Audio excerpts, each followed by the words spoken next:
Video में मैंने आप सभी को B1 में होने वाले कुछ अवसरों की इन्फॉर्मेशन दी थी और आज की इस वीडियो में मैं आप सभी को बताने वाली हूँ यहाँ पे 25 में होने वाले कुछ अवसरों की इन्फॉर्मेशन। तो वीडियो में अंत तक बने रहना।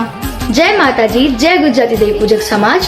तो 2026 ના 5મા મહિનાની 1લી તારીખ को અહીં शीतला माता मंदिर रघुवीर नगर F ब्लॉक यानी कि 25 ગજમાં છે ધ્વજા જે ધ્વજા આવશે આપણા शीतला माता મંદિર में। तो આપણે સર્વે ગુજરાતી દેવી પૂજક સમાજને એની પર જવાનું છે।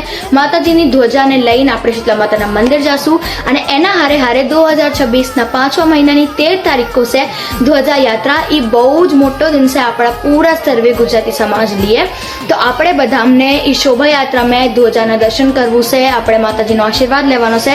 એના હારે હારે આપણે ધ્વજાની શાન વધારવાની છે અને આપણો પૂરો સહયોગ આલવાનો છે। અને 2026 ના 5મા મહિનાની 1 તારીખ અને 13 તારીખ આ 2 તારીખ આપણે સર્વે ગુજરાતી દેવી પૂજક સમાજને યાદ રાખવાની છે, જેમ કે આપણો પૂરો સહયોગ આલશું અને ફૂલ એન્જોય કરશું, માતાજીનો આશીર્વાદ લેશું। તો જય માતાજી, જય ગુજરાતી દેવી પૂજક સમાજ, જય હડક મહિની।